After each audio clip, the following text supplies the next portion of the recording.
We're at the trailhead here in Bentonville, Arkansas, and I have put 140 miles on this in the last month. That's more than I rode all last year. So I am so excited at how much this has gotten me out. Let's go take it on the trail, and I'll tell you what I've learned about it in the last 140 miles.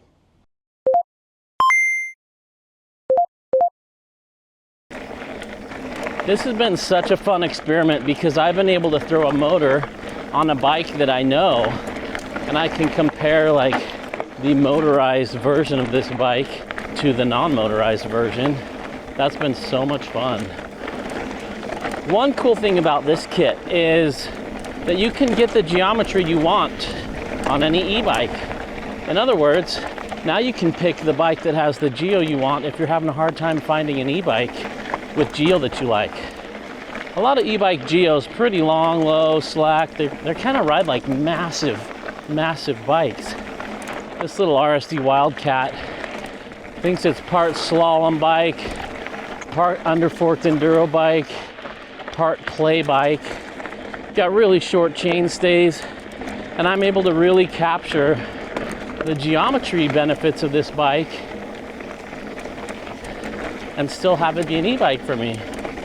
There is a handling difference between the e-bike version and non-e-bike version. This kit weighed 17 pounds, which is really quite impressive. This bike weighs 49 pounds, which is lighter than most full power e-bikes. And this thing has gobs of power. CYC Motors believes in overkill, and this is their smallest motor, and it is so powerful. It does kind of change the weight and balance of the bike, especially in the air.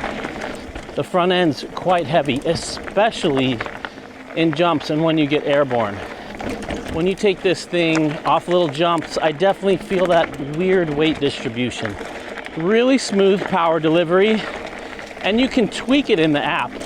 Just felt so much better than both the Shimano and the Bosch to me.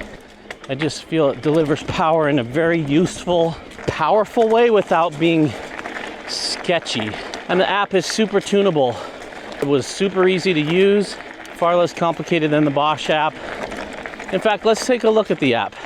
We've got two little settings here. You can have your street settings where you can set the values where you want them, and then you got your race settings. That's just what they name them. It's like setting set A and setting set B.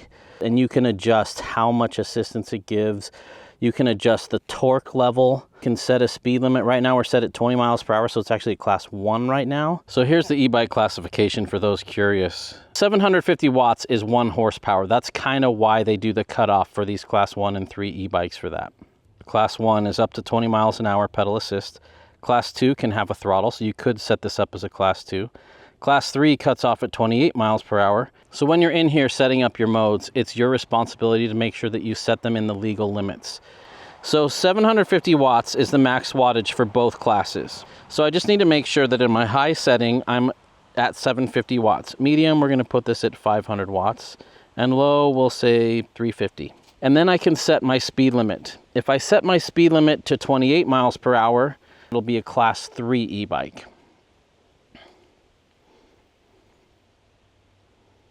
That's so weird. Let's try 13. Something's off on this. So right now my street mode is a class 1, and then I could set race mode to be class 3 e-bikes. You can also go beyond it, and you can go to full 1200 watts. That's insane. That is so much power out of this tiny little thing, which leads me to believe they could probably shrink it and make a little bit smaller one that cuts off at 750 watts for those of us that just want to stay in the class 1 or class 3 classification. You can see up here, it says race 0, so 0 assist. I push that up, I'm on assist level 1, level 2, and now level 3. So there are 3 levels in race and 3 levels in sport. It's really intuitive to use, and I really like the low profile. It's easy to tuck the wires in, it's easy to hit while I'm riding. And I used to think, oh, I'll just set it on 2 all the time. I don't need to change it up here with my hands. I actually end up changing the power modes quite a bit throughout the ride, kind of like how you'd use a dropper. One thing that I haven't figured out yet is how to turn this thing off. I was doing a night ride and I didn't have my lights, and this was so backlit that it made it hard to see the trail. Now, that's a weird situation and I should have had lights, but I couldn't get in the menus to figure out how to turn that off. This can also be configured with a throttle. I don't, because I'm not interested in that. But it can tell you about your battery and all that sort of things. Really, really user-friendly, and I did like tweaking with the power and torque settings and even the back pedal settings. So right now I'm pedaling and it's giving me assistance. The motor's helping push me along. And when I stop pedaling, it gives a little assistance for like another second and it tapers off. You can change that taper. And if you don't want to do that, you back pedal. And when you back pedal, it says, oh, they don't want power right now. Kind of changes how you ride. And it definitely takes some getting used to. So what I would love to see is a half-size battery that significantly lightens the weight of the bike. It helps it fit into other places on your frame, and you could kind of reposition that and fit more frames. And for eMTB like this, where we're not trying to break the rules and go as fast as possible, but just have a little bit of legal assistance, a smaller battery would put this kind of in the SL e-bike category, the super light e-bikes. This thing is so fast. So I spend a lot of my time in modes 1 and 2. Another thing that I love about this is how quiet it is. It's not silent, but it's quieter than a Gen 1 and Gen 2 Turbo Levo. It's quieter than a Shimano EP801. And it's not as annoying of a sound as some other e-bikes. Yeah, the power just comes on really well. And tweaking those settings does make a difference. I also like that it has 165 cranks. That's pretty forward thinking for a company like this. Now, a lot of people are gonna compare this to the Bafang setup. I've never owned one of those, but I have friends who have, and I've compared them. Build quality, features, it's got that ISIS spindle on it. Forward thinking on this is just light years ahead of the Bafang. Oh, this bike still handles extremely well. The heavier battery on the front puts more weight on your front wheel, which helps you in traction on corners. It's just so much fun. This has revitalized me. I still have massive health challenges, and I can only get out once or twice a week, but this makes it possible where I otherwise couldn't. You don't notice it visually, like it hangs down a little more than the bash guard, but it's not visually apparent that I've got some kit on here other than the big battery. And let's be honest, this isn't gonna win any fashion awards, but I do like how they've angled this battery and they've managed to make this A-series battery fit in even on this frame. Now I had to use my hose clamps. Hopefully your frame's big enough that you can mount it to the water bottle bolts and you don't have to use the hose clamps. That said, this thing hasn't moved 1 millimeter. And I would know because it would be resting up against this shock. One thing I'm not crazy about is how wide it is, and I do rub my knees on this from time to time, makes me a little nervous. One other downside to this setup is because the battery's where your water bottle goes, you lose your water bottle.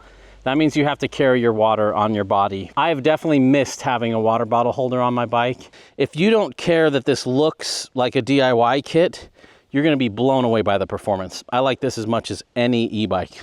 I have had a few rock strikes on the bottom here. None of the fins broke off, but I was going up ledges, and you do feel that's a little bit lower. It's nice that the weight's low for cornering and handling, but it does, if you do climb rocky ledges, you've got to be real careful not to smack it. But I did smack it a couple times, and I'm impressed with the durability. I've had zero issues there, but it does hang down a little bit lower. I really had to tweak my suspension settings on this. Just with the weight balance, I kind of had to go back to the drawing board like this was a brand new suspension setup on this, and I couldn't just use my old settings. So this motor will go up to 1200 watts. And so there's extra power, extra size, extra weight in there by making this compatible to 1200. So what I would love to see, which we probably will never see, but this is what my needs would be, is a 20% smaller unit, get that a little bit lighter, a little bit more tucked in, that's cut off at 750 watts, that maybe is a little bit narrower and only fits 73 mil bottom bracket shells, and it'd be a little bit more compact, and we could run a smaller battery that wasn't in the way so much, that fit into more frames. And I think that little bit lighter weight, like if we could shave I don't know, 4 or 5 pounds off of this, this would be in SL territory. And that makes the bike handle a lot more like an analog mountain bike than like a heavy e-bike. And to me, there is a big difference. A lot of these full power heavy e-bikes you get on, and you feel that weight, and it doesn't quite handle like you're used to on a bike. This isn't as bad as many, but it's not quite as balanced or neutral or playful as an SL. So that's why I'm always trying to find out, like, how can we shrink this down and get it even lighter and make it even a little bit smaller form factor to turn this thing into an SL. CYC wasn't trying to make an SL e-bike, but it's pretty amazing how light they did get it and how great this form factor fits on this bike. The wires have tucked away nicely. There's not a ton of extra wires, and I've never had anything come apart. I have 0 issues. I kept it dirty because I kind of wanted to see how it would do with less maintenance. The sensor's been great. It's just been rock solid. I prefer it over a lot of big name e-bike systems like Bosch, Shimano EP801. I really like this system. And I'd love to see this gaining more traction in other bikes as well. There are people putting these on all sorts of things, even things that just have throttles and have no pedal assist. So it's pretty amazing the amount of power they're able to get in that small form factor. That 1200 watts in there is ridiculous. And the torque this thing puts out is insane as well. It's more than most full power e-bikes. So I didn't really know what to expect at first. When I talked to them and said, I think I want the smallest motor, and then I saw the specs, I'm like, do I really want the smallest one? Like, is that gonna have enough power? It has plenty of power. And it's compatible with a wide range of batteries. You don't have to buy the CYC battery to pair with their motors. So the jury's still out on whether it's damaging my bottom bracket shell threads. I don't feel it. There's no play, there's no creaks, like I said. So I don't think so, but my brain's just like, man, wouldn't it be better if it's somehow threaded into those, then I could worry less. I don't know if that's possible with the design, but that would be really neat. But all in all, I'm extremely pleased with this. It's very fun. It's lighter and more exciting than a lot of full power e-bikes. It's extremely powerful, and the battery range lasts a very, very long time. So I'm thrilled with this. I'm thrilled with how it's allowed me to get out, enjoy nature, get some exercise where I otherwise couldn't. And right now, my disease and my health challenges and my disability mean I can only ride on e-bikes at the moment, and this has really opened doors for me. So total package cost came in around $1,500 at the time of filming. The battery's about $500 or $600, I think. Batteries are a big chunk of it. And battery technology will only get better and better and better. If I were to do it again, I would put another spacer on the drive side to push the chain line out just a little, because my clearance right there for my chain ring and my bash guard is awfully small. So I would space that out one more. One thing to note, the charger gets very hot, and that always makes me worried. You hear all those stories about people's e-bikes catching on fire when they charge them. So I make sure to keep an eye on it when I'm charging it, set a reminder on my phone, unplug it as soon as it's charged, and unplug it from the wall as well. But it did tend to get warmer than my other e-bike chargers, so that's something to note. All right, let's get back on the trail a little bit more and have some more fun with this. So this thing put itself to sleep while I was talking there, which is nice. I'm getting this error 28. It's still got a couple kinks on the electronic side of things, and in the app, it's a little bit off. It hasn't negatively impacted my ability to ride and enjoy it, but I think there's still a little bit of refining that needs to go on there. So this kit is so good at transforming your current bike into an e-bike that I would love like 3 more. I would love a hardtail e-bike. I would love a city commuter. Turn my old 90s GT into an e-bike commuter to ride around on the green belt and stuff. I think that'd be a blast. It's got really good torque sensitivity. It feels just like the highest end e-bikes out there. It doesn't feel like a low-end system at all. It feels quite similar to Specialized motor feel, just kind of a gentle, it doesn't kind of jerk you around or accelerate too fast. Delivers that power nicely. This just has more power than the Specialized, like a Turbo Levo motor. I am blown away. It's outperformed my expectations by a lot.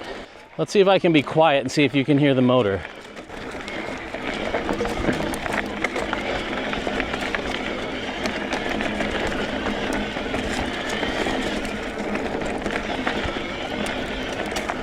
feel like the tire noise is almost louder than the motor noise. So I can still do manuals on it, not impossible, but you do feel that extra weight up front kind of pulling the front end down. So I do find myself anticipating that a little bit more and riding a little bit differently because of the weight distribution on the frame up there. When I go to bunny hop or lift or jump, I kind of keep the angle of the front wheel up a little more to compensate for that weight. Almost like staying slightly in like that nose up position in the air, because I do feel like the battery wants to kind of pull it down compared to an SL e-bike or a regular bike as well. Oh man, this still feels like a bike on the down though. This is one of my all-time favorite e-bike setups, this frame with this motor. And I think for the most part, it can be a little silly to have carbon rims, which I do have right now, and carbon frame and ultralight everything on an e-bike when you've got a motor to help you out. So to me, I'm much happier on like this aluminum frame because of how robust it is and how inexpensive it is. Just seems like a good match. Oh, this is so much fun. What a bike, what a motor, what a setup. Man, I think this would be a fantastic motor for a cargo bike setup. I think it's a fantastic one for city commuter, to turn a retro bike into something fun for zipping around town. And as we've hopefully showcased here today, absolutely a serious option for mountain biking. I think a lot of the people building these are building like hot rodded mini Sur-Ron type stuff, but I'm really impressed with how they made it compatible with modern standards and made it fit modern mountain bikes. So people like me can limit it to where it's legal and still have a great handling bike. Bravo, CYC. I'm impressed. Sometimes you get these DIY kits and you just think, has anybody on the design team actually ridden a bike before? It's very obvious in watching their videos and seeing what they do to know that these guys are serious riders as well. They have some really great YouTube content too, nerdy stuff, show how to completely disassemble it, what parts are necessary, what tools. Really cool. Anyway, this has been a game changer for me to be able to get an e-bike that fits me well, that's fun, that allows me to get out and get exercise and keep up with my friends who may or may not be on e-bikes, and be able to join them on group rides where I otherwise couldn't because of my disability. Absolutely amazing. So I have a prediction to make, is that in the next 2 or 3 years, we're gonna start seeing more SL e-bikes in the 120 to 130 mil trail category. This is a 125 mil rear, 140 front. And to me, it's just more fun than a big travel bike. My bottom bracket's lower. It feels a little smaller. I can throw it around a little better. And if we're honest, most people don't need an enduro bike. So that's another exciting thing about this for me, is I get to experiment with the 125 mil e-bike. I just think shorter travel bikes just handle a little more exciting. So that's my prediction. We'll see more SL e-bike trail bikes from companies soon. Something like a transition spur with a motor. Oh man, that'd be such a killer trail bike. So aside from the little glitches, like the error message I get when I turn this on, and my top speed controls being a little weird in the app, I've had zero problems. And I'm really impressed with how good this little controller is. It just seems like a very well thought out system. It just blows my mind. Who would need more power than the 1200 watts available on this for their other two super high power motor kits. They're like motorcycle power. These mid-drive systems are so intelligent. They sense your torque and how hard you're pushing on the pedals, and they match the power to match your effort. So it feels more like a bicycle than a motorcycle. The hub drive motors, I just haven't quite been able to get that feel. And those hub drive motors put a lot of weight in the back. Really impressed what they can do for the price on this. So much technology going on right now in the brain of that thing, where it's calculating my speed and power and all that. One thing with the mid-drives is they put extra wattage on your drivetrain. So if you shift while you're putting down a lot of power, you can really mess things up on your bike. It basically delivers all its power at the crank. So the chain sees those 750 watts. So be really careful on an e-bike when shifting under load. I see a lot of people just dump gears and pedal away and just put that drivetrain under tremendous stress with that torque. If you enjoy this content, make sure you subscribe and like this video. So there you have it. Those are my thoughts on the CYC Motors Photon and the A-Series battery combo. Absolutely blown away by the performance of this thing and how much power it has and just how great it is.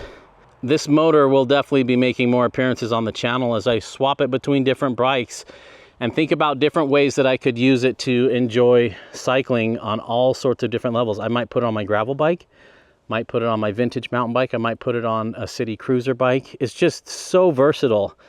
Anyway, what questions do you have about the product? What would you change about it? What concerns you and what excites you? Let me know in the comments below. Thanks for getting nerdy with me today, everybody. Take care.